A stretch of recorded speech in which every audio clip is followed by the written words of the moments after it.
Yes, hello and welcome to tonight's event. I'm sorry we're running a little bit late. Our guest speaker got caught in rush hour London. My name is Eric Neumayer and I'm going to chair tonight's event. The guest speaker is no other than Thomas Friedman. In the interest of time, I'm going to keep my introduction very, very short. He needs very little introduction. He's one of the world's best-known journalists. I want to say the best-known writer for the New York Times, but yesterday's Nobel Prize for Paul Krugman may have changed the odds there.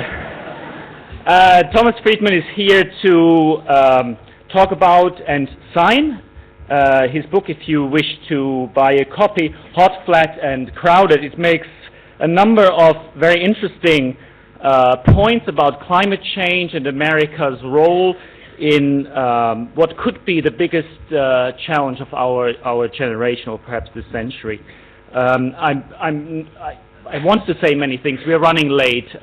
We'll just start. Thank you very much. Thank you.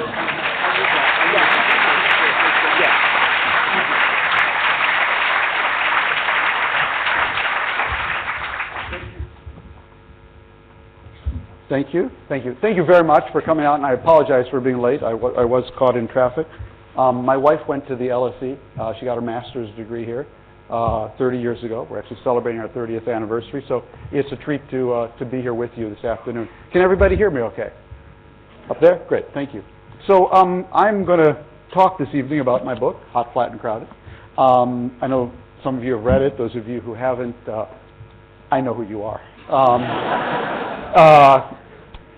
This book masquerades as a book about energy and environment. I say it masquerades because it's really a book about America, and my own concerns and worries that my country has lost its groove. In many ways, this book is about how I think America can get its groove back. So I won't lie to you. This is not a European book. It's not an Asian book. This is a very America-centered book in many ways. The PowerPoint is here.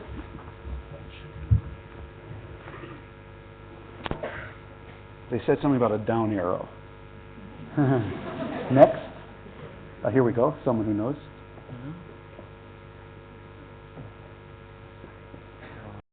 That? Okay, perfect. So this is actually a billboard that appeared in South Africa last year to advertise the Daimler Smart Car, 4x4 car. For those of you who can't read it, it says, German engineering, Swiss innovation, American nothing. And that billboard pisses me off, basically. It pisses me off, but it really reflects a sense out there that we had lost our groove, that someone actually thought they could sell more cars by advertising German engineering, Swiss innovation, and American nothing. Why have we lost our groove? Well, I think it's really a combination of things. The first is 9/11. And that's why this book, although it's about energy and environment, actually starts in a very unusual place. It actually starts in Istanbul, Turkey, in 2004. Because I was visiting Istanbul. I had gone to see the U.S. Consul General in Istanbul, and I had an appointment right when I arrived.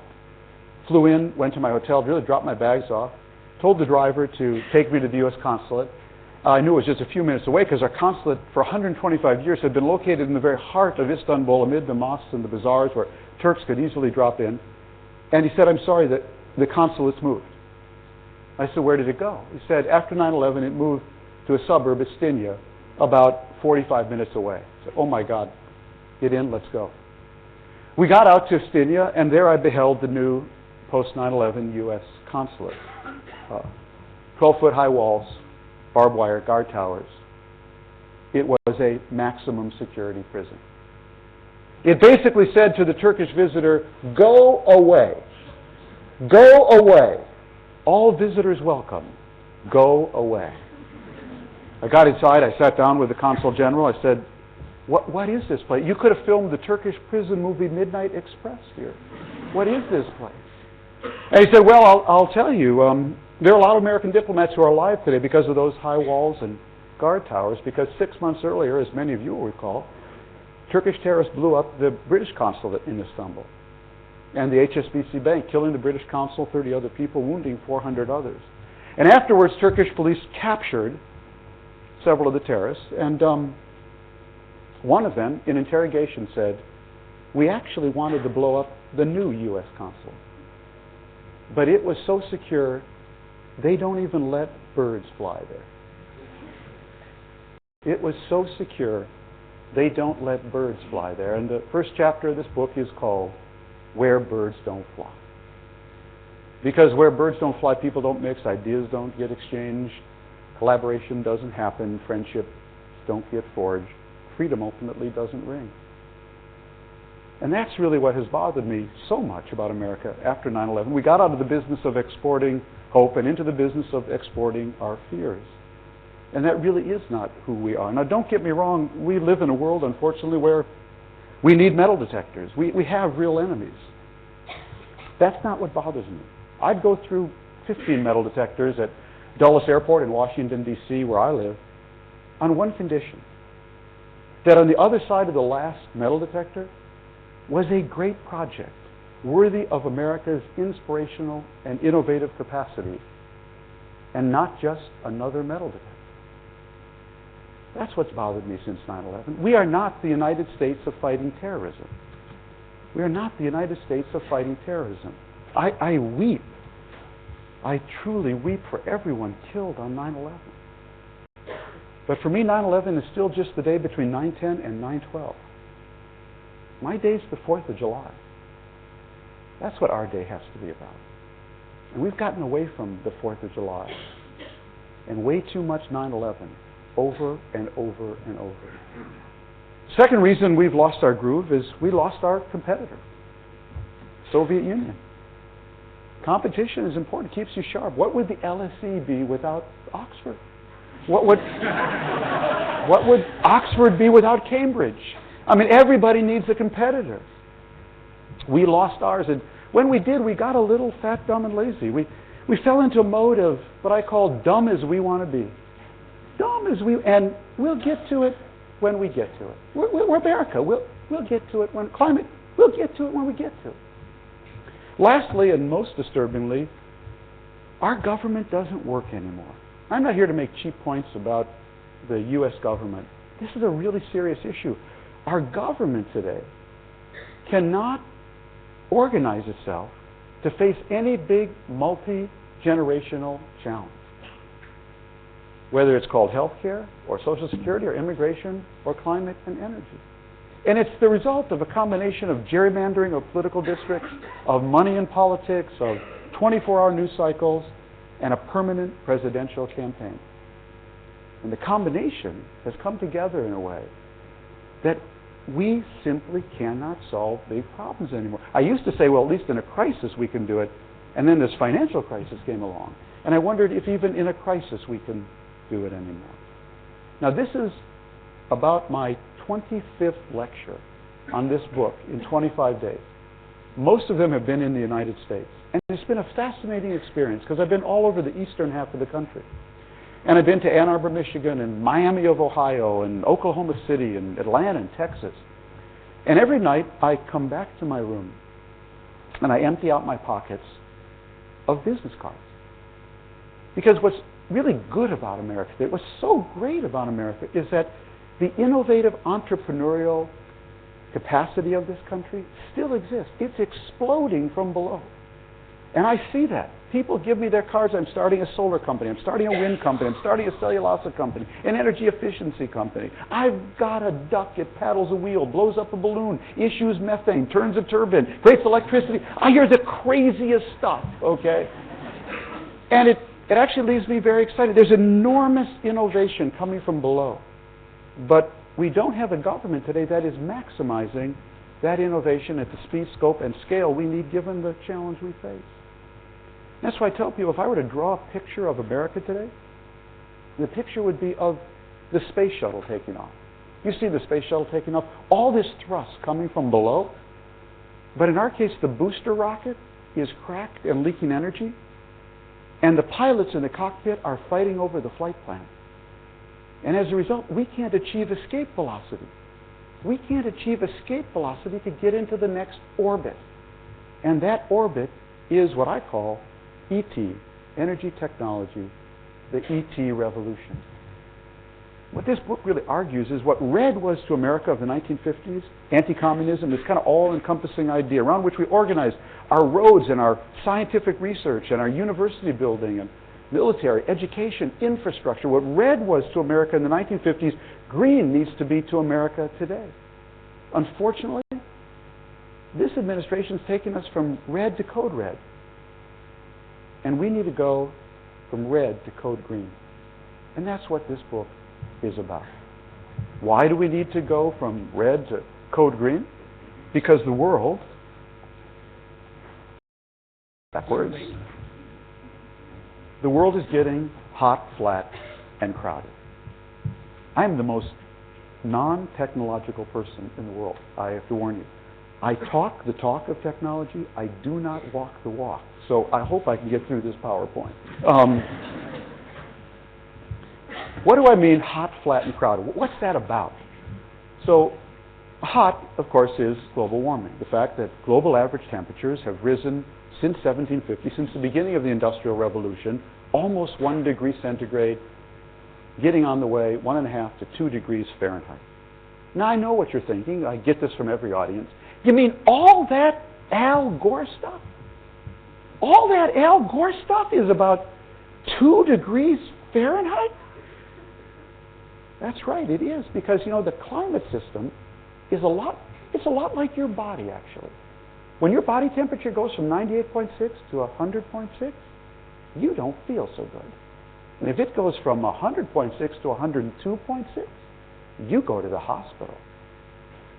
The climate system is just as sensitive to nonlinear changes in global average temperature. And we'll talk about that a little more in a second. Flat, what's flat? Flat's just my metaphor for the rise of middle classes all over the world that are beginning to consume and produce like Americans. From India to China, from Brazil to Eastern Europe. There are too many Americans there. The good Lord didn't design this planet for this many Americans. And unless we, the original Americans, redefine what it means to live like an American in more sustainable ways, we're going to burn up, choke up, heat up, and devour up this planet with this many Americans so much faster than anyone realizes. Crowded is just population growth. We're in 2008. By the year 2020, that's just 12 years from now, there's going to be another billion people here by the early 2020s. Another billion people. If you go to Google and you put in your birthday and hit I'm feeling lucky, you can actually find out how many people were on the planet the year you were born. So I did that. I put in July 20, 1953, hit I'm feeling lucky, and it told me that the year I was born, there were 2.681 billion people on the planet. There are 6.2 billion today. Then if you go to the UN website for population and draw your finger out to 2053, if I live to be 100, keep working out, eating yogurt, and live to be 100, it tells me that in 2053 there'll be 9.2 billion people on the planet. That means in my lifetime, the population of the planet will have more than tripled, and more people will be born between now and when I die in 2053 than were here when I was born. The world is getting hot, flat, and crowded. And the argument of this book is that these three flames, basically, came together to create a huge fire right around the time of the millennium. And this fire is now driving 5 global metatrends, call them, for lack of a better term. And I believe these 5 problems, these 5 issues, are actually going to determine the stability or instability of the 21st century. Our ability to address these problems is really going to determine whether we make it on this planet or not. So let's go through them. The first is energy and natural resources supply and demand. This is everything from the demand for oil, fuel, food, everything from steel to cement. Everything that falls under energy and natural resource supply and demand, we see going up with an upward trend line. I call that chapter in the book, Too Many Americans Are Carbon Copies. They've become our carbon copies. Now, one way I like to illustrate this is with an anecdote. One of the best parts of my job is people send me stuff all the time. And one of the people who I worked with a lot in this book was a guy named Dave Douglas, and he's the Chief Sustainability Officer for Sun Microsystems. And Dave was noodling around one day, and he emailed me. He said, I was just thinking, we're going to have another billion people here by 2020. So what would happen if we gave each one of the next billion people just one 60-watt incandescent light bulb? After all, everybody should have their own light bulb. Each bulb doesn't weigh much, Dave wrote me, roughly 0.7 ounces with the packaging, but a billion of them together weighs around 20,000 metric tons, or about the same as 15,000 Toyota Priuses. Now let's turn them on. If they're all on at the same time, that would be 60,000 megawatts. Luckily, the next billion will only use their bulbs 4 hours a day on average, so we're down to 10,000 megawatts at any moment. Yikes. Looks like we'll need 20 or so new 500 megawatt coal-burning power plants so the next billion people can each turn on just one light bulb 4 hours a day. That's what happens when flat starts to meet crowded. Another example I like to give is, right when I was working on the book a year ago, I visited two cities you may never have heard of. One was Doha, Qatar, and the other was Dalian, China. I was on my way to the Gulf. I've been a frequent visitor to Doha for the last 20 years. Doha is the capital of Qatar, a small peninsular state in the Persian Gulf on the off the east coast of Saudi Arabia. I've been a regular visitor, I say, for 20 years, but I hadn't been there for 3 years. I landed in Doha a year ago, got off the plane in the evening, friends met me, drove me to downtown Doha. I looked around, and I said, that's Manhattan. You sprouted Manhattan since I was here last. The city had a skyline that had burst from the desert like wildflowers after a flash flood. Glass and steel skyscrapers, all lit up, all air-conditioned, just like ours. They sprouted Manhattan in 3 years. I came home, kissed my wife, changed clothes, repacked, and went off a few days later to Dalian, China. I've also been a frequent visitor to Dalian because Dalian is the outsourcing capital of China, the Bangalore of China. I spent a lot of time there working on The World is Flat. I got off the plane there. They already had a Manhattan. They had sprouted another in the 3 years since I had been there. So I came home and I said to my wife, I said, honey, so great, we have a hybrid car, the neighbors have all got hybrid cars, it's wonderful. Doha and Dalian, two cities you've never heard of, ate that for breakfast. Oh, it's wonderful that in Montgomery County, where I live in Maryland, they've passed a new ordinance about much more energy efficient home building insulation. Doha and Dalian ate that for lunch. Oh, I know what you're thinking.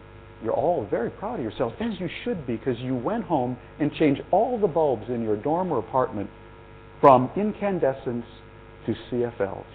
God bless you. Doha and Dalian snacked on that before dinner like so much popcorn. And that's just two cities you've never heard of. My friend Tom Burke, who runs a wonderful environmental NGO over here, has created a new unit of measure. He calls it the Americum. And Americum is any 300 million people in the world living like Americans. Now, when I was born in 1953, there were 2.5 Americums in the world. There was America, Western Europe, and Japan. Today there are 9. There's an Americum in America. There's now one in Western Europe. There's now one in Eastern Europe and Russia. There's an Americum in India, giving birth to another. There's an Americum in China, giving birth to another. There's one in Japan and East Asia, one in Latin America. We've gone from a world of 2.5 Americums to 9 Americums. And the energy and natural resource supply and demand implications of that are going to be enormous. Now the next issue is something I call petrodictatorship. Sorry, I didn't mean to do that. Petrodictatorship. Let me just get that one there. which I like to illustrate with this graph that I created. I call this the first law of petropolitics. And it's really to show the correlation between the price of oil and the pace of freedom. This started on the back of a napkin, and I eventually turned it into a journal piece for Foreign Policy magazine, and I have elaborated on it in the book. Basically, what I did was I graphed the average price of oil, OPEC oil, from 1979 to 2006. Now, if you graph, this is very rough, but this is what it looks like. This is the bottom thick black line, the price of oil. It's round numbers, $80 in 1979, the year of the Iranian Revolution. Falls down to $16 in 1995. Actually, it got close to 10 in 1991. 1991. What happened in 1991? Why, the Soviet Union collapsed in 1991. Must have been an accident. Anyways, we'll go on now. $16 there, and then goes back up to $80 in 2005. Then what I did is I went to Freedom House, and Freedom House does a freedom index. They measure freedom by free and fair elections held, magazines open and closed, new parties started or not, women's groups and NGOs begun. They call it the Freedom Index. And I got the Freedom Index for 4 countries, what I call 4 petrol states, states that are almost totally dependent on oil revenues for their GDP: Iran, Venezuela, Nigeria, and Russia. And I just overlaid the Freedom Index to see what it would look like on the price of oil. And darn, the Freedom Index is the light gray line at the top. Darn if it didn't look like that for those countries. I actually break each country down in the book. Well, what does that tell you? That tells you what I call the first law of petropolitics, that the price of oil and the pace of freedom operate in an inverse correlation in petrol states. As the price of oil goes down, the pace of freedom goes up. And as the price of oil goes up, the pace of freedom goes down. Now, you actually know this without any of this wizardry. After all, my president, George Bush, 5 years ago, when oil was around $30 a barrel, looked into Vladimir Putin's soul. And he saw a good man down there. At $30 a barrel, I bet there was. But you look into Putin's soul today at $130 a barrel, you'll see Gazprom, Lukos, Izvestia, Pravda, the Russian parliament, and lately Georgia. Oh, $30, $40 a barrel back in the 90s, Iran elected Khatami as prime minister. He called for a dialogue of civilizations. Today, at $100 a barrel, it's a little less today, we got Ahmadinejad, and he says the Holocaust is a myth. Well, I have a corollary to the first law of petropolitics. It says that at $20 a barrel, the Holocaust is never a myth. That's just nonsense you can afford at $120 a barrel. Now, you may think that this doesn't correlate to the real world, but I'll just give you one country example, and that is this. I always like to do this quiz with people. Which was the first Arab Gulf state to discover oil? Bahrain. Which was the first Arab Gulf state to start running out of oil? Bahrain. Which was the first Arab Gulf state to hold a free and fair election where women could run and vote for parliament? Bahrain. Which was the first Arab Gulf state to sign a free trade agreement with the United States? Bahrain. Which was the first Arab Gulf state to hire McKinsey to overhaul its labor laws? Because people were going to have to work in wholly new ways. Say it with me now. Bahrain. I don't think that's an accident any more than I think it's an accident that the Arab state that has been the longest, albeit flawed and troubled democracy, Lebanon, is the one that never had a drop of oil. So the price of oil and the pace of freedom are intimately connected. Let's go back to our chart here. Sorry. Third issue is climate change. I call this chapter in my book Global Weirding. Global Weirding. Because global warming really does not capture what we're experiencing. I have to tell you, global warming to a kid from Minnesota, that sounds like golf in February, okay? All right. That doesn't sound like a bad thing to me. No, I prefer Hunter Lovin's from the Rocky Mountain Institute term global weirding, because what actually happens with climate change is the weather is going to get weird. It already is. The hots get hotter, the dries get longer, the wets get wetter, the rains get heavier, the snows get thicker. That's what actually climate change represents. This nice, gentle-sounding thing called global warming doesn't capture it. Now, I actually begin this chapter with 2 questions that I've raised. One is, And they're really, what interests me, because I'm not a scientist, what interests me is really the philosophical questions raised by climate change. And so I begin this chapter with two questions. One is, who made it hot? And the other is, doesn't Al Gore owe us all a big apology? Well, what's that about? Well, who made it hot came out of a discussion I was having with Professor Nate Lewis, a great energy chemist at Caltech, one of my teachers. And I was out visiting Nate. We were having lunch in the faculty club there. The specialty of the house is pink lemonade. Nate was swilling his lemonade, and I was badgering him. Nate, what was it about Katrina that bothered us so much? And he thought about that for a second, and finally he said, who made it hot? Who made it hot? First I didn't understand, and then I got it. What Nate was saying was, you know how you go to your home insurance policy, and you look, there's that asterisk in there, and you look down at the bottom of the page, and the asterisk says, all this insurance applies except in the event of an act of God.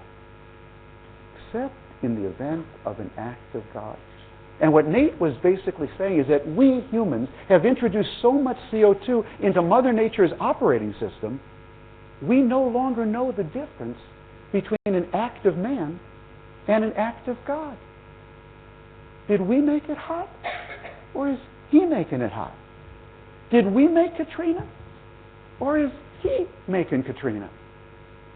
We don't know anymore. When I grew up, again in Minnesota, if we had a warm day in February, we said, what a gift. What a gift. Now when I came home to my driveway in Washington, D.C. in February, and the daffodils had bloomed, because it was almost 80 degrees, I say to my wife, not what a gift. I say, did we prepay for that gift? Will we post-pay for that gift? Who's making it hot? We don't know anymore because we are playing lead electric guitar now in Mother Nature's symphony orchestra. And that gets to the second question. Doesn't Al Gore owe us all a big apology? Last year at the Davos World Economic Forum, this was really fun. I got to moderate a discussion between Bono and Al Gore. Okay. So cool. Okay. I got so much juice with my girls from that, I can't tell you. And afterward, it was really just a whim. I said to the Vice President, because we were going together to another event, I said, you know, Mr. Vice President, you'll pardon the temerity, but I think you need to write a column. You need to write a column, and if you'll pardon me, I think I know what the lead should be. The lead should be, I'm sorry. I apologize. I, Al Gore, completely underestimated climate change. Oh, that would get your attention. You see, while all the climate deniers and skeptics have been yelling at Al Gore, telling him how stupid and wrong he was, if you actually look at the science, it's gone so far beyond what Al Gore was warning about. Just take Arctic sea ice. When the IPCC report came out, they first talked about all the Arctic sea ice melted in summer by 2050. And a few months later, it was 2040, then 2030. Last month, latest projection, 2012. 2012, come July, you'll be able to sail right across the North Pole, and there'll be no ice there. No ice reflecting the sun back, just those rays hitting and warming the water. That's how quickly these models have been changing. And while everyone's been yelling at poor Al Gore, actually the science has leapt way ahead. You know, there's a lot of good things about improved health care. But as my friend Joe Rahm says, the best about it is that all the climate deniers are going to live long enough to see how wrong they were. You know. Unfortunately, we'll be here with them. That's ice melt from the Greenland ice cap. I was just there a couple months ago. 1992 to 2002. In the summer of 2007, Greenland, through melting and breakage off from the ice cap, lost twice the amount of ice of all the European Alps.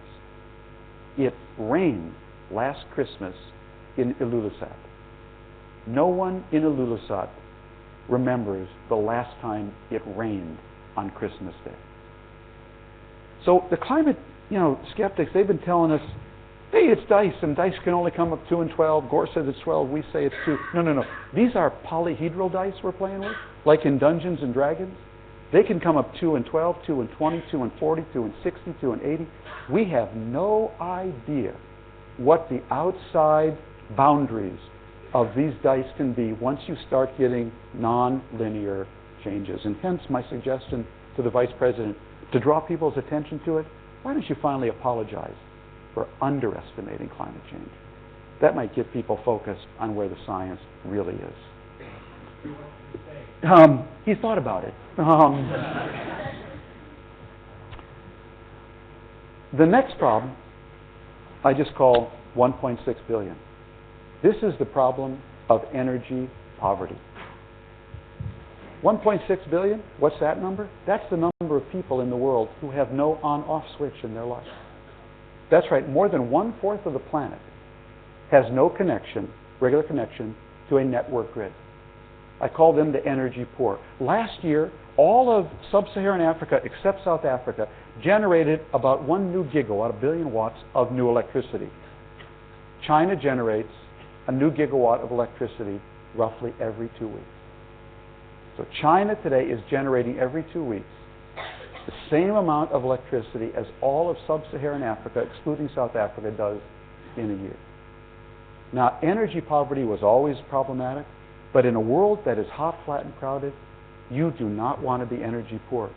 If you don't have electricity to drill a deeper well when the hots get hotter, that's going to be really problematic. If you don't have electricity to turn on even a fan when the hots get hotter, that's going to be a problem. And most of all, if you don't have electricity, you can't get to Google.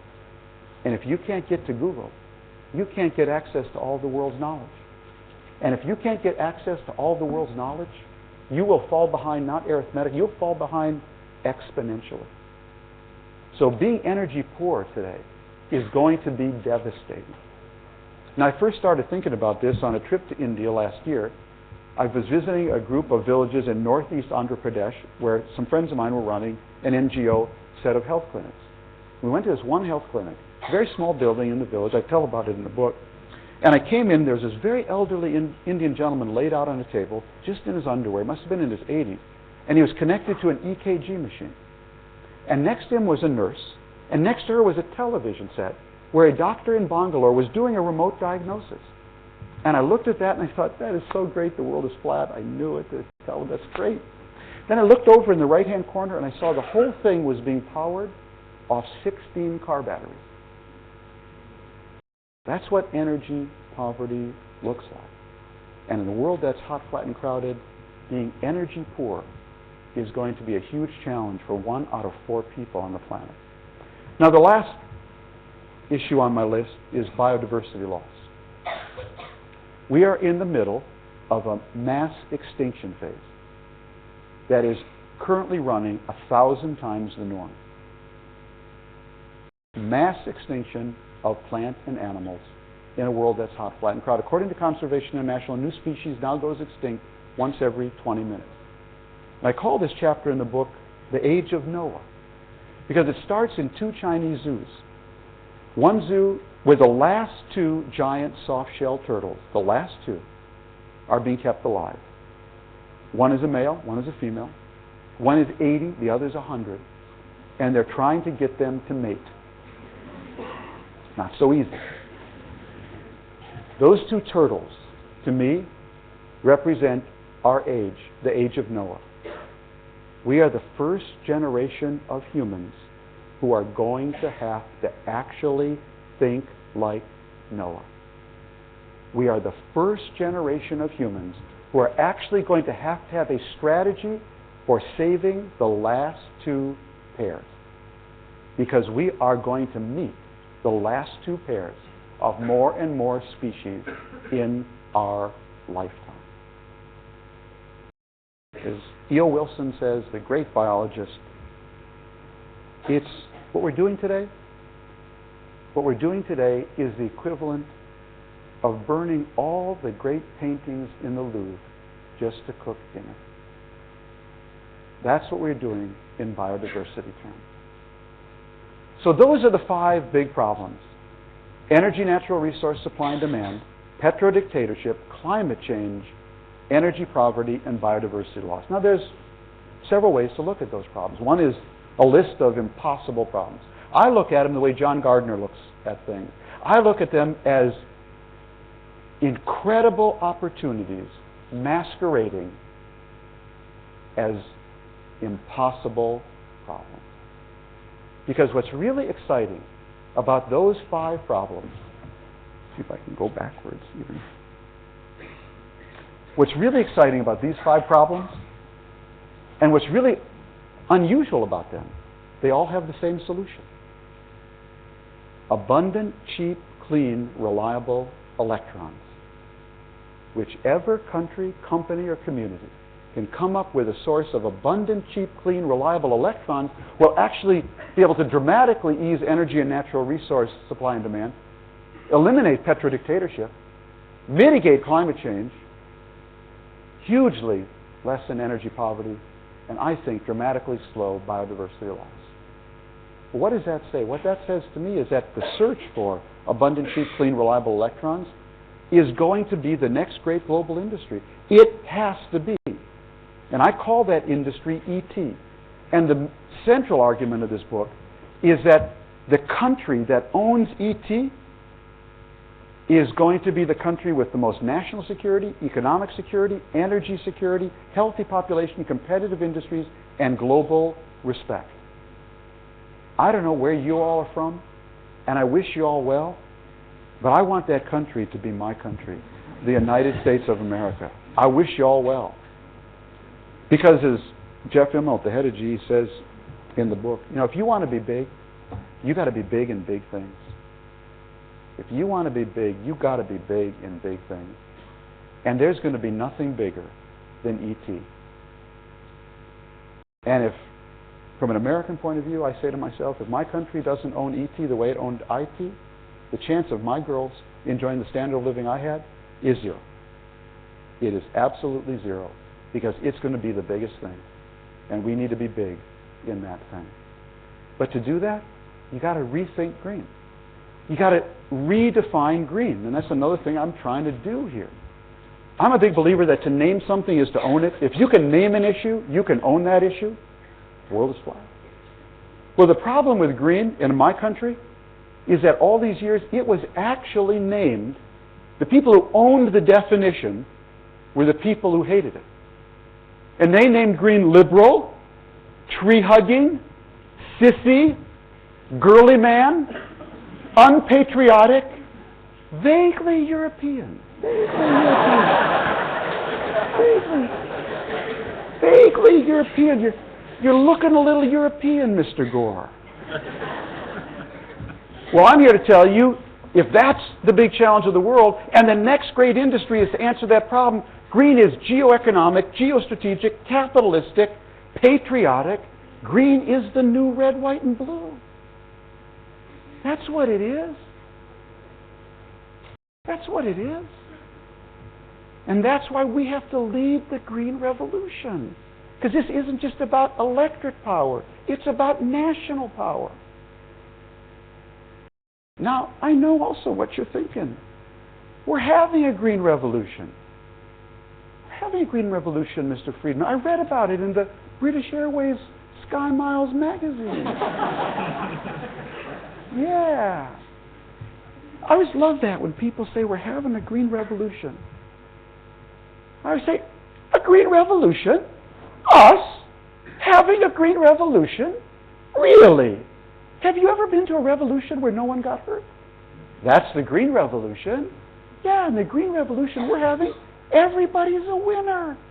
Sure. ExxonMobil's green. I read it in their ad on the op-ed page of the New York Times. BP's green. They're beyond petroleum now. GM's now green. They got a little yellow cap they put on their flex fuel Hummers, to tell you they're flex fuel. Yeah, we're all green. Everybody's a winner. That's not a revolution, friends. That's a party. We're having a green party. And I have to tell you, it is so much fun because I get invited to all the parties. But it has no connection whatsoever with a revolution. You'll know it's a revolution when somebody gets hurt. Oh, I don't mean physically. I mean, I wrote a history of the IT revolution. It was called The World is Flat. And there was just one rule in the IT revolution: change or die. Change or die. There's a whole group of companies called DEC, Data General, Burroughs, NCR. Oh, they're not with us anymore. They're in that great IT heaven in the sky because they did not change, and so they died. In the Green Revolution, so far, the rule is change your brand or die. Somebody give me a green racing stripe. Somebody change my stationery. Now, you'll know it's a revolution when countries and companies have to change or die. And that's why I introduce a concept in the book. I call it out-greening. And the chapter is called Out-Greening Al-Qaeda. And it starts with the Green Hawks in the Pentagon. New group that emerged in the Iraq War. Maybe one of the best things that ever came out of the Iraq War. Started with a Marine general in Anbar province who called back to the Pentagon one day and said, I need solar power. They said, General Zilmer, you getting a little green on us out there? He basically said, no, you morons. I have to supply 10 bases along the Syrian border, 10 outposts. And I'm trucking fuel from Kuwait across Iraq at $20 a gallon, fully burdened price. And if I had solar power, my words, not his, I could out-green Al-Qaeda. I could take all those trucks off the road. And the best way to defeat an IED is not to be there. I believe that out-greening is going to enter the dictionary somewhere between outflanking and outmaneuvering as the most important source of competitive economic advantage for countries and companies in the world going forward. But that's only when we have the real revolution. Now, this is a bugaboo of mine. I do admit it's. People send me stuff all the time, as I said. And one of the favorite things that somebody sent me, people know I'm a golfer, was this little study. A recent study found the average American golfer walks about 900 miles a year. Another study found American golfers drink, on average, 22 gallons of alcohol a year. That means that, on average, American golfers get about 41 miles to the gallon. Okay, which kind of makes you proud as an American. So I was at my doctor's office one day, and while I was working on the book, and I saw this magazine, Working Mother magazine. I don't usually read it, but they had a cover story that just caught my eye. Cover story was 205 easy ways to save the earth. And I saw that, I thought, so easy. I went home and Googled for more. I just put in easy ways to save the planet, and these are the book and magazine titles. This is a sample of what came up. Okay? 20 easy ways you can help the earth. Easy ways to protect our planet. Simple ways to save the earth. 10 ways to save the earth. 20 quick and easy ways to save the planet. 5 ways to save the earth. The 10 easiest ways to green your home. 365 ways to save the earth. 100 ways you can save the earth. 1,001 ways to save the planet. 101 ways to heal the earth. 10 painless ways to save the planet. 21 ways to save the earth and make more money. 14 easy ways to be an everyday environmentalist. Easy ways to go green. 40 easy ways to save the planet. 10 simple ways to save the earth. Help save the planet. Easy ways to make a difference. 50 ways to save the earth. 50 simple ways to save the earth and get rich trying. Top 10 ways to green up your sex life. Vegan condoms and solar vibrators. I'm not making this up, okay? Innovative ways to save planet Earth, 101 things designers can do to save the Earth, 5 weird and wacky ways to save the Earth, 5 ways to save the world, and for those with a messianic streak but who are short of both cash and time, 10 ways to save the Earth and money in under a minute. That is not a revolution, friends. That's a party. Because there's one word you should never use about the Green Revolution, and that is easy. Because the scale of this project is so enormous. If we actually got our act together to do this, it would be the greatest industrial project mankind has ever undertaken since the Tower of Babel. The scale is enormous. How do we attack this then? So what is my argument in this book? I'm a capitalist. I believe in markets. I believe the greatest innovation engine the good Lord ever created was the ecosystem of research universities, national laboratories, venture capital, and capital markets, properly regulated. And that ecosystem is the only way out. I'm not against Kyoto. Far from it. I certainly would have voted for it. But if you can get 190 countries to all agree on verifiable reductions of their CO2 emissions, may God bless you and keep you. May God bless you and keep you. But I think waiting for that is a really high-risk strategy. So what I'm basically arguing for in this book is why America should take the lead in doing that. Because I believe if we could actually demonstrate as America that it is possible to get rich, competitive, entrepreneurial, healthy, and respected and secure by leading the ET revolution, so many more countries would follow us by example than will ever do so under the compulsion of a treaty. I'm a huge believer of that. I was just in China for the Olympics, and I got to give a talk on green in the Olympic Village. And it was great fun. And young Chinese always ask me this question. They say, Mr. Friedman, you guys got to grow dirty for 150 years. Now it's our turn. And I know where they're coming from. You know, we ate the hors d'oeuvre, we ate the entree, we ate the dessert, we invited them for tea and coffee and said, let's split the bill. Okay? I know where they're coming from.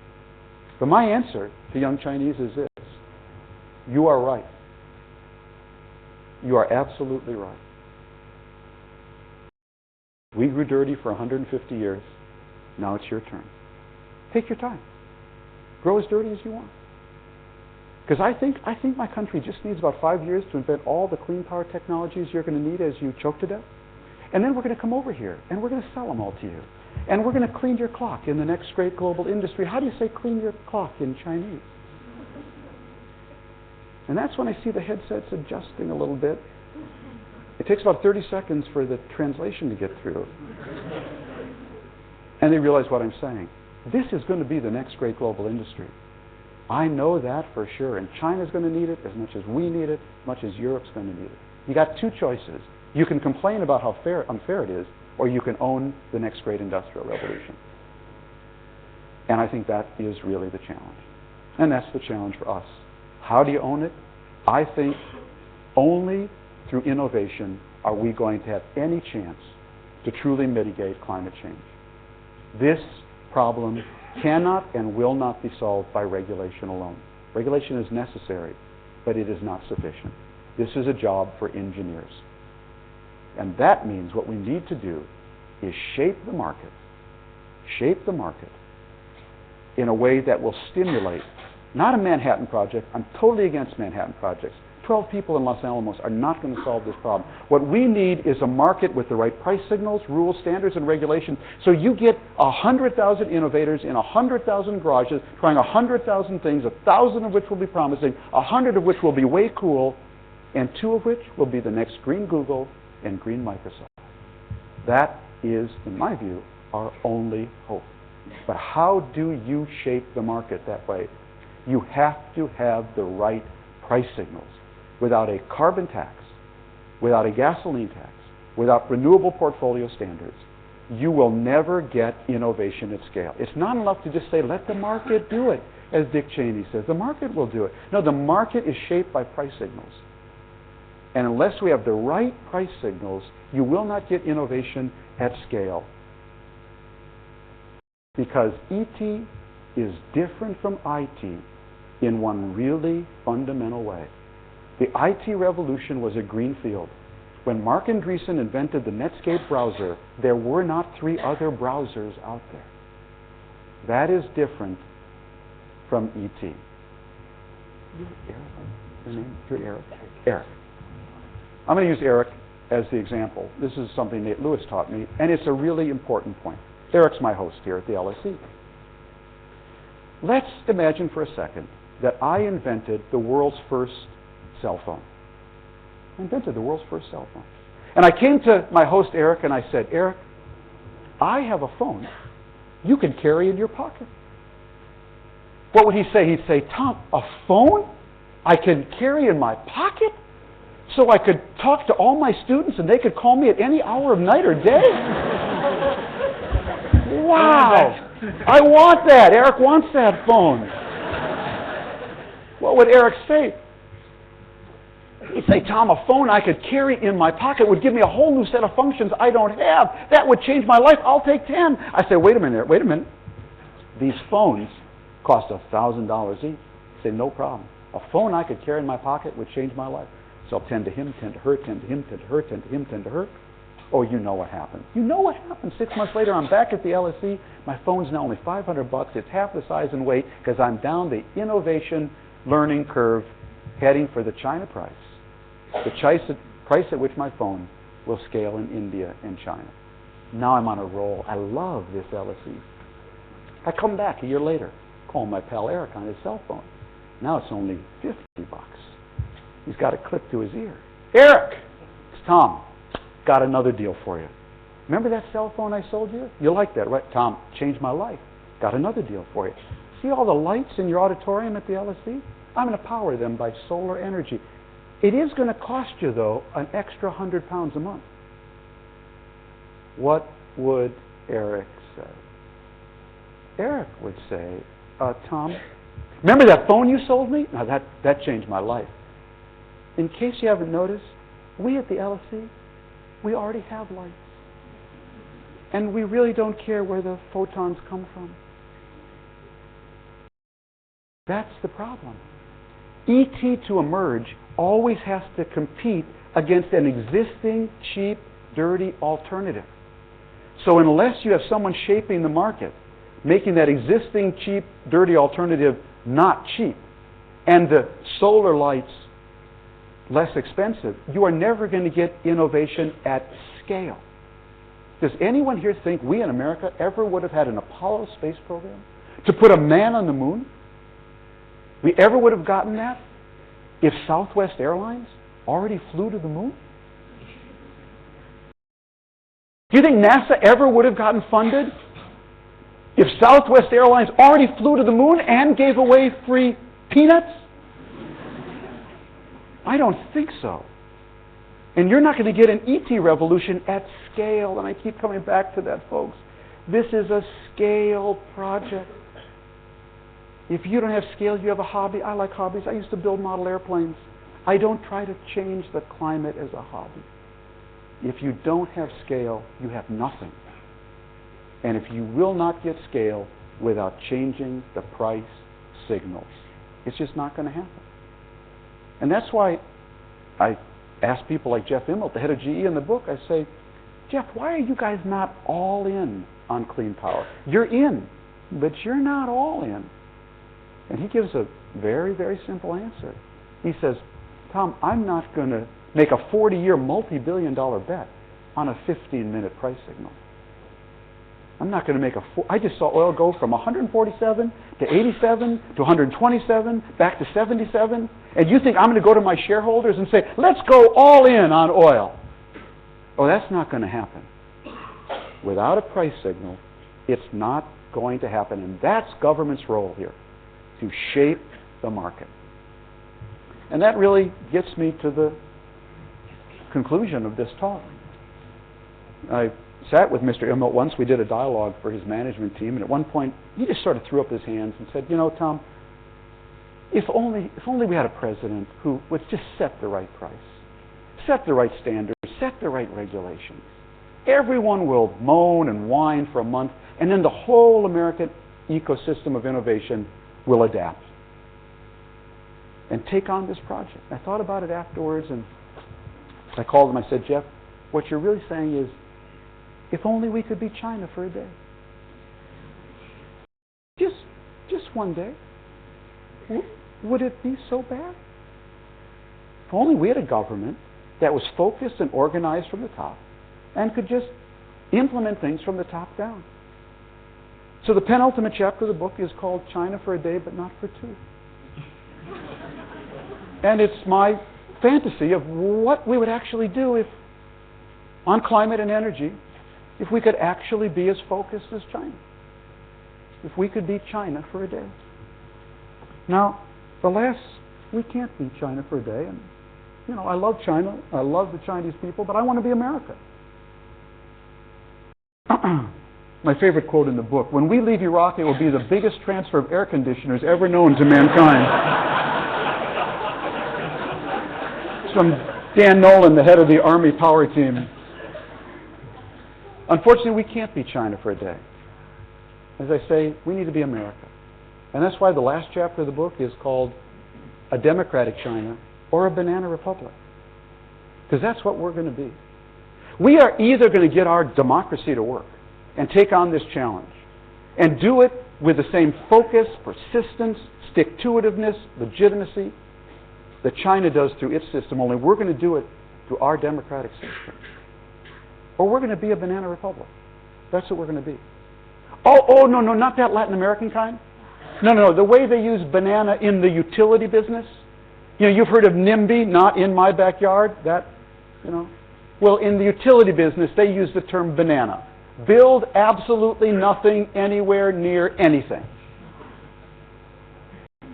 We are either going to be a democratic China and do this in the same focused way that China does, or we're going to, when it comes to clean tech, build absolutely nothing anywhere near anything. Now, I don't want to leave you on a down note, because it's not my style. And pessimists are usually right, but optimists are usually wrong. But all the great change in history was done by optimists. So on this issue, you have to at least be a sober optimist. And so let me end by just reading the last few graphs of the book. The book actually ends with a eulogy. The eulogy is for Dana Meadows, who was a great environmental teacher at Dartmouth, who died in 2001. And this is an excerpt from her eulogy at her memorial service, written by Amory Lovins, the founder of the Rocky Mountain Institute. A biologist, perhaps C.O. Wilson, noted that bees, ants, and termites, though not very smart individually, display high intelligence collectively. And then he added, people seem just the opposite. Dana Meadows was an exception. She was one of those promising specimens that are turning up more and more often in the search for intelligent life on Earth. One of those much higher primates whose love, logic, radical stubbornness, courage, and passion awaken the rest of us to our ability and our responsibility to save the world. She wrote 3 years ago, by nature I'm an optimist. To me all glasses are half full. Yet she didn't shrink from reporting bad news, always blended with encouragement about how to do better. She treated the future as choice, not fate. And she defined with luminous clarity how to do as one sometimes must what is necessary. She shared René Dubois' view that despair is a sin. So when asked if we have enough time to prevent catastrophe, she'd always say, we have exactly enough time starting now. 2 years ago, when emailing an unusually somber column about events that made her weep, she had added the following note as counterpoint. A CEO was having to babysit for his young daughter. He was trying to read the paper but was totally frustrated by the constant interruptions. When he came across a full page of the NASA photo of the Earth from space, he got a brilliant idea. He ripped it up into small pieces and told his child to put the Earth back together. He then settled in for what he expected to be a good half hour of peace and quiet. But only a few minutes had gone by before the child appeared at his side with a big grin on her face. You're finished already, he asked. Yes, she replied. How did you do it? Well, I saw there was a picture of a person on the other side. So when I put the person together, the Earth got put together too. There's so much to admire in that eulogy. The conviction that the future is our choice, not our fate. That when you put people together, you put the planet together. That there is nothing in the universe quite as powerful as 6 billion minds wrapping around one problem. And most of all, the best expression of sober optimism I've ever heard. We have exactly enough time starting now. Friends, I have to tell you, this is a cliche, but we are in a really difficult moment. as an American, I feel this election is without question the most important election in my lifetime. We really need to get this right.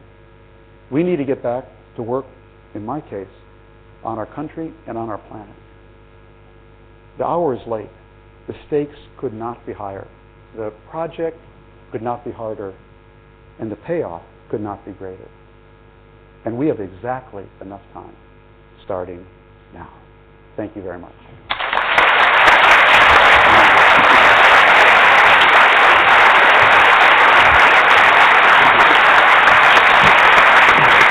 Thank you.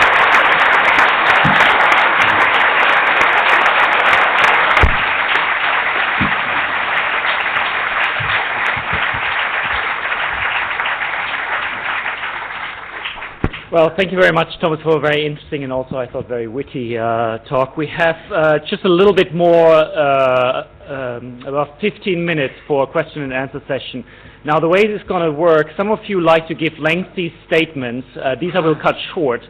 I will allow statements if they're very short, but I do prefer questions. So please put your hands up if you would like to question. Yes, Nick, please. We'll start with you.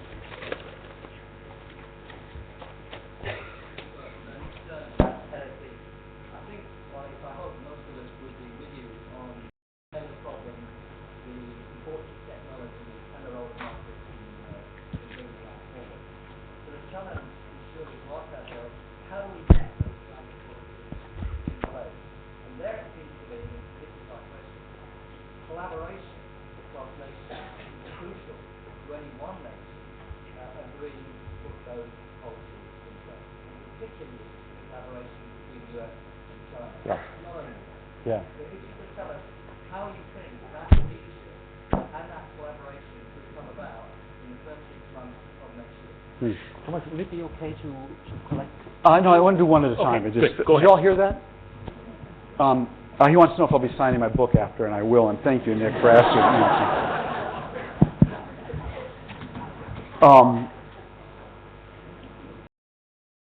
How do we get collaboration across countries, on this issue? Real collaboration. I know just what you're asking.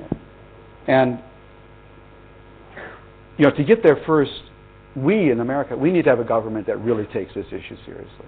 And we haven't had that for the last 8 years. And so, it's funny, I gave an interview yesterday with a journalist from the Netherlands. And it was very nice back and forth exchange. And then at the end he said, there was a review of your book in our paper. I said, oh, that's great. What did they say? They like it? Well, the reviewer said, yeah, it's, intelligent, well written. But in the end she concluded it was a fairy tale. I said, oh, really, a fairy tale? Why? She said, well, you concluded that the only answer is leadership. That we have to have political leadership. And she didn't think that was sufficient. I thought, geez, I should have said the answer will come from Mars. I didn't. Martians will do this. That's the really frustrating thing about this issue for me, is that when I got all the way through the book, it does come down to that, and it's why I have this motto: change your leaders, not your light bulbs. Because without leaders write rules. Rules give you scale, and leaders also shape public opinion. And so, for 8 years, we've had leadership in our country that really has fought this issue. And unless we change that, we can't be up to collaborate this way unless we stand up vertically, And so, I have two thoughts on that. How do you get that? Well, the truth is, what we need is we need a million people on the mall calling for a cap and trade or a carbon tax. That's how things change in America. When politicians see aggrieved constituencies and they respond. And if that doesn't, the problem with climate change is the community most affected by it hasn't been born yet. And the community that's going to be most affected are not born yet. It's unlike any other political issue. Not like women's suffrage, not like civil rights. And so we have to be stewards for that unborn generation. Getting people to do that really is a leadership question, both defining the issue, the opportunity, and the danger. And I'm only hopeful that the next president will be willing, ready, and able to take on that challenge. And what I'm trying to do in this book is to show how people that this is an opportunity. This is not just a threat. Because if you don't widen the aperture of this, I'm afraid it'll never get scale politics. I tell people, this book avowedly speaks out of both sides of its mouth, avowedly and proudly. It says to Dick Cheney, Dick, I've got a plan to make America stronger. Oh, and the stuff Al Gore's talking about, we'll get that as a byproduct. To environmentalists, I say, I have a plan to make America greener. And that stuff Cheney's worried about, we'll get that as a byproduct. Because if we don't have scale, if this is just about something the left is interested in, it's never going to go anywhere. And so that's, I can't think, Nick, yet about this, the horizontal collaboration, because we're not even here, I don't think, as a country. And the chapter I like to talk about most when I'm on college campuses, one of my favorites in the book is called, If It Isn't Boring, It Isn't Green. Because everyone wants to be an eco-star, and God bless Al Gore, we need eco-stars, and wouldn't you all love to win a Nobel Prize and an Academy Award and make a movie everybody would watch?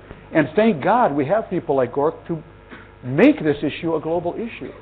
But at the end of the day, the real ET revolution is about who writes the rules, who writes the standards for emissions, who writes the standards for refrigerators, who writes the rules.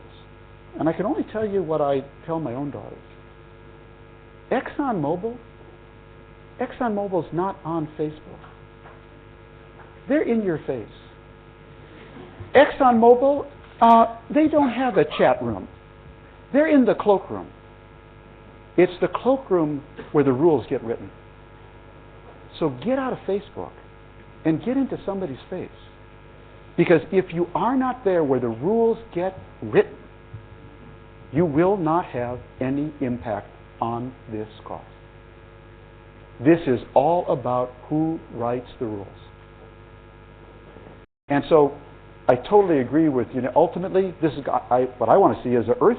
We had a space race with the Soviets, who could be the first to put a man on the moon. And what we need, of course, is an Earth race with China, in collaboration, where we see who can create the most ET technology, so men and women can stay on Earth. That's really what we need.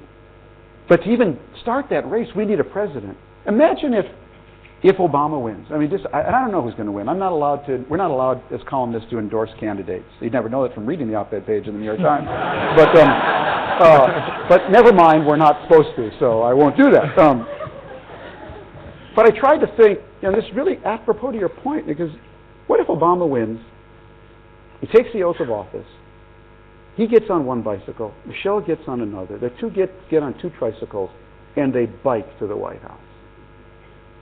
Do you know what impact that would have? Remember, we've had a president who for the last 8 years couldn't get the word even conservation out of his mouth, okay? I mean, imagine if you had a president actually leading on this issue, not fighting. You don't understand. Do you know how many Sarah Palin glasses were sold the day after her speech? Okay? 200,000 pairs of glasses that she wears were sold after her speech. You know what happened if an American president started biking around? Of course, that's a trite issue, but the point is, it's got to start there. I would be lying to you if I told you we were in a position to collaborate with anybody for the last 8 years, because we weren't serious. And ultimately, you're right, but we got to first stand up before we can, go sideways. Okay, let's take another question. The girl in the back towards the wall. Yes, please. Say your name, please. Oh, my name is Molly, and I was just curious, if this whole room weren't LSC and related people, but everyone who works for ExxonMobil, what would you say to them? Because if the revolution causes death, then they're the dead ones. Right. So what do you tell them? Actually, it was a very good question. I actually, on my book tour, gave a lecture in Tulsa, Oklahoma, and Oklahoma City to almost all energy people. Okay, and what I'd say to them is, oh no, it doesn't have to be death at all. Just think of yourself as an energy company, not an oil company. That's all I want from Exxon. I don't want them to commit suicide. And we're going to need oil for a long time. No, I'm serious. We're going to need oil for a long time, whatever happens. If not only for fertilizer or plastics or whatever, we're going to need it for a long time. But think of yourself at least as an energy company, and don't make people stupid about climate change by funding bad science. I've written that in my column. I've said it to them face to face. So that's what I would tell them. Think of yourself as being in the energy business. You have tremendous innovative capacity. So, that's really, I actually spoke last week for the American Gas Association, the AGA's national meeting. What did I talk about? I talked about I'm a little jet lagged. What did I talk about? I thought the utility decoupling plus. Okay, I didn't know. And the only thing I knew about utilities before I started this book was when I landed on the electric company in Monopoly. Okay, all right, and should I pay $150 to buy it or not? That was all. I thought electricity, like most people, came out of the socket in the wall. And the thing that I've enjoyed doing most in this book is actually learning how a utility works. If you want to be a green revolutionary, the first thing you need to do is understand the economic model of utilities, because they are at the center of this whole thing. And we're not all going to have solar panels on a roof and have distributed power. You need to know how a utility works. And the real revolution that's happening, our utilities for 100 years were $5 all-you-can-eat electron buffets. That's what they were. That's what they were designed for. And they made more and more money depending on how many electrons you ate and came in with others to eat. Your parents were right when they came into your room when you left the lights on and said, do you own stock in the electric company? Because you were helping the electric company's stock when you left the lights on. Well, what California has done is this phenomenon called decoupling plus, where they basically changed the whole transaction between the utility and its customer. Utilities in California are now paid for how much energy they get you to save off a baseline of last year, rather than how much energy they get you to consume. Actually, the leaders of that are the gas utilities. It has to do with technicalities in their business model, that they really benefit from that. That's where the revolution is. And so you got to work with these people. They're not evil people. They funded and powered the growth of our standard of living. But there's no reason, if you can't change the incentives, you can actually get them to power this in a different way. Okay, let's take a question from above. Yes, the lady in the very back, red. Yes. Hi. Can you use the micro, please? Hi, my name is Liz. I was wondering if you're worried about the prospects for the green revolution in the context of a global recession. Yeah, you have to be. It's really this. There's no good time for a global recession. This is the worst time. Like after 8 years of the Bush administration, really fighting this issue, right when we're on the eve of a change and hopefully getting someone who really would be ready to lead this. How aggressively, I don't know, but certainly not fight it. We get hit with a global recession. That's going to make it very hard to get the necessary price signals in place. So I'm really down to, I know we're not going to get a gasoline tax. I don't think we're going to get a carbon tax, but maybe we can get a floor. Tell people, look, gasoline went to $4 a gallon, really started to change people's behavior. Let's set a floor price there and say it will never go below that. We're not going to get anything on top of that in the recession we have right now. And the other thing I've really been advocating is we need to green the bailout. By the way, you here in the UK need to green your bailout. We had a huge boom, bubble, and bust around railroads in America in the 19th century. Railroad stocks were the dot-coms. Everyone went out and bought railroad stocks. Most of them actually went bankrupt. But what that bubble left us was with an incredible national railroad system that allowed everyone to ride for less and ship freight for less. It was a great legacy. In the 20th century, we had the dot-com boom, bubble, and bust. Most people who bought pets.com lost money, okay? But it left us with an amazing internet fiber optic infrastructure that actually gave birth to Google and propelled Microsoft and a whole lot of other companies into the IT leadership. The really sad thing about the financial services bubble, in America's case, is that it's going to leave us with a bunch of half-built condos in Florida and dead derivative contracts that nobody understands. And what's really bad, for that bubble, we borrowed all the money for it from China. So it is really important that if we're going to bail out people, and now I'm talking about a stimulus package, not the bank rescue plan, that we do it in a way that will drive us toward the ET revolution. That we don't just pass out $800 checks to people that they can use at Walmart. that we actually do big infrastructure projects that might lay the foundation for a real ET revolution. So that's about the only silver lining I can see, and that's really what I've been advocating. Okay, let's take another question from above. Yes, please.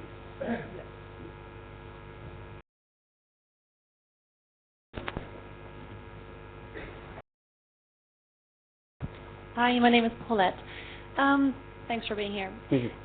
I was wondering, you mentioned your conversation with your Chinese friend who said, well, okay, if we're not going to innovate in new industry, then apparently you're going to take it over and we'll be buying it from you. So I'm referring to that moment. What would you say to all those people who are not living in a nation who can potentially compete on that level, but who are actually living in Africa, Latin America, also largely consuming countries, who will actually end up, being more expensive? Sure. Yeah, it'll be expensive for them to Well, participate in that. I believe it is both our strategic necessity and moral responsibility. America, countries, America, EU, Japan, who have the resources to invent these technologies and then collaborate with China and India and other countries to get them to scale. But I think we're the ones who have to take the lead. I mean, I really believe that. I believe it's a strategic imperative, an economic imperative, and a moral imperative.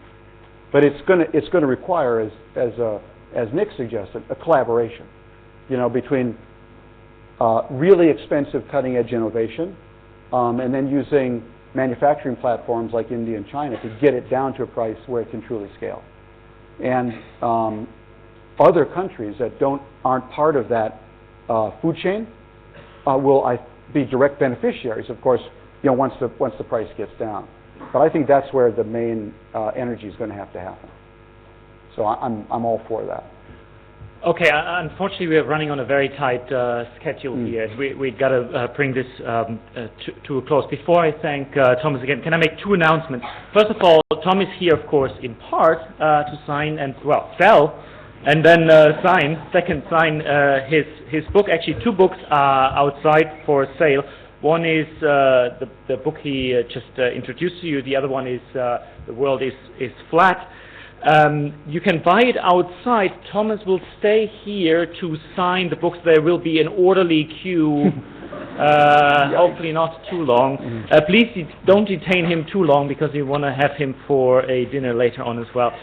You can detain me for a while. The other announcement that I would like to make, the LSE Environment Initiatives Network, which is open to alumni, staff, postgrads, final year students, has some application forms outside there. They organize also some very interesting events.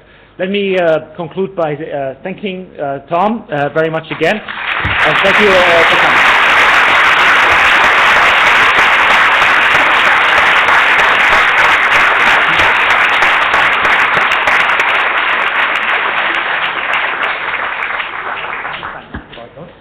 ERIC?